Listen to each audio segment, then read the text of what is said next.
और ये बड़ी खबर आ रही है जेवन इलाके के खोनमो रोड के पंथा चौक में हुए हमले से। हैरान करने वाली खबर है। आज सबसे पहले फिक्र जवानों की संसद पर हमले की 20वीं बरसी है और आज फिर आतंकियों ने सुरक्षा कर्मियों को निशाना बनाया है। इस बार पुलिस पर आतंकी हमला जम्मू कश्मीर की राजधानी श्रीनगर में हुआ है। आज शाम आतंकियों ने जम्मू कश्मीर पुलिस के बल को निशाना बनाया, जिसमें 2 पुलिसकर्मियों की मौत हो गई है। ये इनिशियल रिपोर्ट्स हैं। ये उसी पुलिस बस की तस्वीरें आपके सामने हैं जिस पर शाम करीब 5:45 बजे श्रीनगर के बाहरी इलाके जेवन में आतंकियों ने घात लगाकर हमला किया है। ये बस जम्मू कश्मीर की 9वीं बटालियन सशस्त्र पुलिस की बस है। आतंकियों ने इस बस पर कई राउंड फायरिंग की, जिसमें पुलिस के 3 जवान शहीद हो गए, 12 जवान घायल हो गए हैं, 12 घायल हैं। इनमें से कुछ की हालत गंभीर बताई जा रही है। इस हमले की जिम्मेदारी आतंकी संगठन कश्मीर टाइगर्स ने ली है।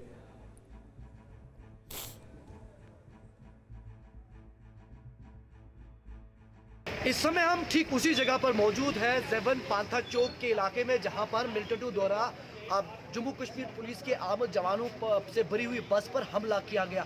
इस तरफ अगर मेरे कैमरा पर्सन दिखाए तो आप देख सकते हैं, ये ठीक वही जगह है जहां पर बस पहुंची थी और मिलिटेंट्स ने बस पर घात लगाई थी और उसके बाद अंधाधुंध चारों तरफ से मिलिटेंट्स ने बस को घेरा है और उसके बाद बस पर फायरिंग की है। हालांकि अभी भी सड़क पर अगर मैं दिखाने की कोशिश करूं तो आप देख सकते हैं, ये जो बस के शीशों के कांच है वो अभी भी यहाँ पर पड़े हुए हैं। हालांकि उसके तुरंत बाद ही यहाँ पर इवैक्यूएशन टीम यानी जम्मू कश्मीर की पुलिस की इवैक्यूएशन टीम पहुंची। उसके बाद जवानों को यहाँ से पहले अस्पताल पहुँचाया, जिसमें कुल मिलाकर 14 जवान जो थे वो इस हमले में जख्मी हुए थे। 4 की जो हालत है वो गंभीर बताई जा रही थी, जिसमें कि 2 जवान अस्पताल पहुंचकर हलाक हुए हैं। इसकी आधिकारिक पुष्टि भी की गई जम्मू कश्मीर पुलिस के ऑफिसर्स की तरफ से।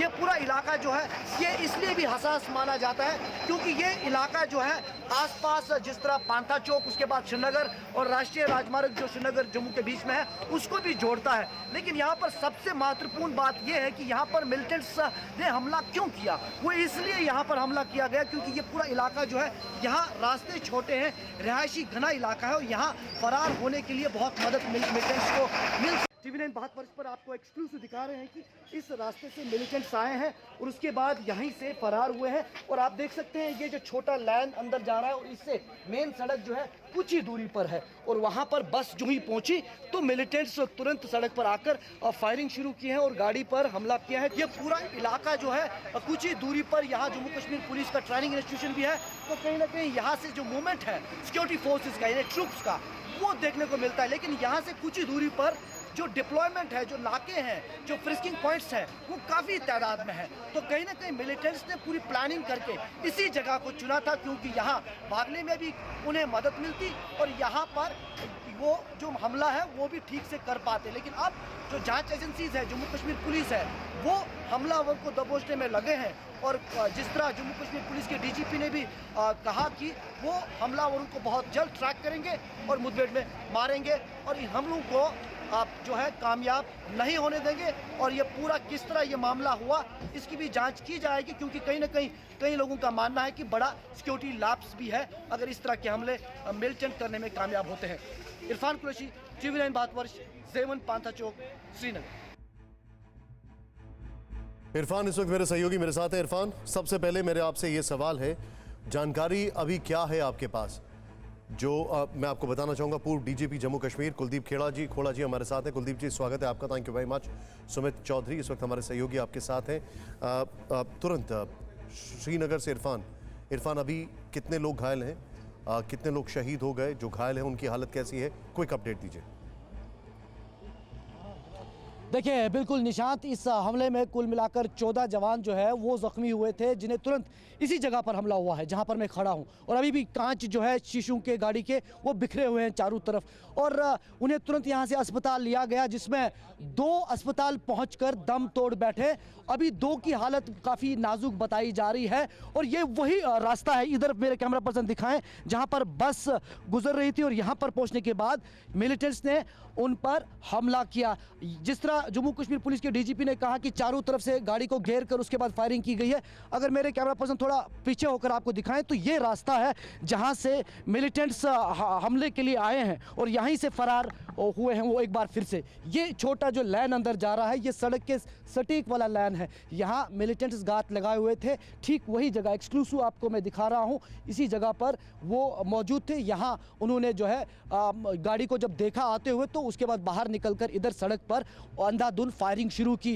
एक बड़ा हमला है क्योंकि यहाँ से ठीक कुछ ही दूरी पर जम्मू कश्मीर पुलिस का ट्रेनिंग इंस्टीट्यूट भी है और कुछ ही दूरी पर जम्मू श्रीनगर राष्ट्रीय राजमार्ग जुड़ता है। वहाँ से सिक्योरिटी इंस्टॉलेशन शुरू होती है। कई सिक्योरिटी एस्टैब्लिशमेंट इस आसपास के इलाके में है। तो कहीं ना कहीं लगातार इरफान, इन सवालों के जवाब क्योंकि आप वहां पर मौजूद हैं तो आप डिनाई भी कर सकते हैं, लेकिन क्या यह बात सही है कि बस जो थी वो बुलेट प्रूफ नहीं थी? क्या यह बात सही है कि ज्यादातर पुलिसकर्मियों के पास शील्ड और लाठियां थी, अधिकतर के पास हथियार भी नहीं मौजूद थे? क्या यह बात सही है?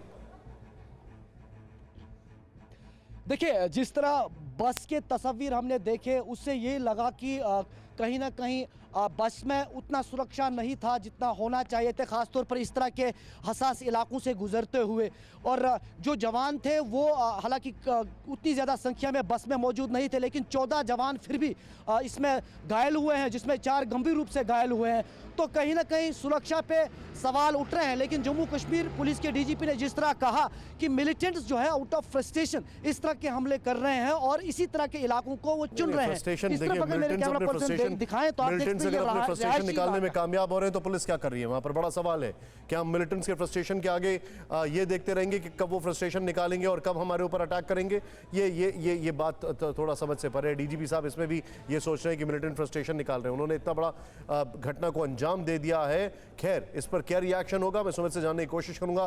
खोड़ा साहब ऑलरेडी हमारे साथ हैं। इससे पहले श्रीनगर के रंगरेत इलाके में बड़ी आतंकी साजिश को सुरक्षा बलों ने नाकाम कर दिया। यह भी एक ऐसा फैक्ट है जिसको डिनाई नहीं किया जा सकता है। आतंकियों की मौजूदगी के इनपुट मिलने के बाद सर्च ऑपरेशन के दौरान यह मुठभेड़ हुई जिसमें सुरक्षा कर्मियों ने 2 आतंकियों को मार गिराया।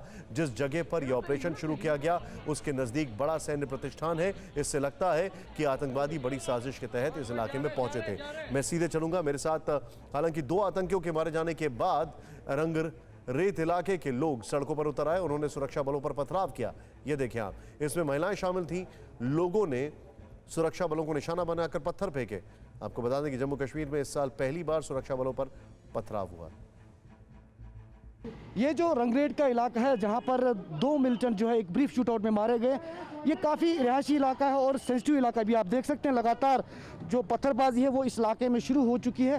हालांकि यहाँ पर जम्मू कश्मीर पुलिस और अन्य सुरक्षा बलों की तरफ से रेनफोर्समेंट रखा गया था शूटआउट के साथ साथ ही, ताकि कानून व्यवस्था की जो स्थिति है उसे निरंतर में रखा जाए। लेकिन इस तरफ आप देख सकते हैं लगातार जो है पत्थरबाजी देखने को मिल रही है और इस पत्थरबाजी को यहाँ जम्मू कश्मीर पुलिस जो है वो डील करने का प्रयास भी कर रहा है, क्योंकि ये जो इलाका है पूरा हसास इलाका भी माना जाता है। अब टेयर गैस शेलिंग से जो है पत्थरबाजों को पीछे धकेलने का प्रयास किया जा रहा है पुलिस की तरफ से। ये इस तरफ तस्वीरों में आप देख सकते हैं लगातार जो पत्थर है वो बरसाए जा रहे हैं और अब जो है उन्हें पीछे धकेलने के लिए टेयर गैस शेलिंग की जा रही है। खोड़ा साहब, मैं आपसे कुछ कठिन सवाल पूछने की अनुमति लेना चाहता हूं। जहां पर यह हमला हुआ वहां पर सीआरपीएफ, बीएसएफ, आईटीबीपी और जेके पुलिस के कैंप है। नंबर 1, मूवमेंट के वक्त प्रोटेक्शन पार्टी होनी चाहिए जो कि नहीं दिखाई दे रही है। ज़्यादातर लोगों के पास हथियार नहीं थे। बस जो थी उसमें बुलेट प्रूफ नहीं था।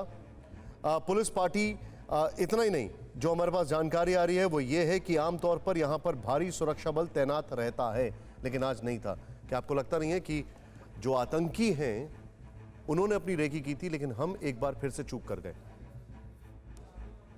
देखिए, जबन का इलाका जो है वहाँ पे आर्म्ड पुलिस का हेडक्वार्टर है, मेन हेडक्वार्टर है वहाँ पे, और वहाँ से रोजाना डिप्लॉयमेंट जाती है जो सिटी में और बाकी इलाकों में जाती है और वहाँ पे काम करके शाम को वापस आती है। और मामूल के मुताबिक सुबह नॉर्मली अर्ली मॉर्निंग निकलती है डिप्लॉयमेंट, चाहे लॉन्डन डिप्लॉयमेंट हो चाहे सीए डिप्लॉयमेंट हो, और वो अपना काम करके शाम को जब स्टैंड डाउन होता है उसके बाद वापस आती है।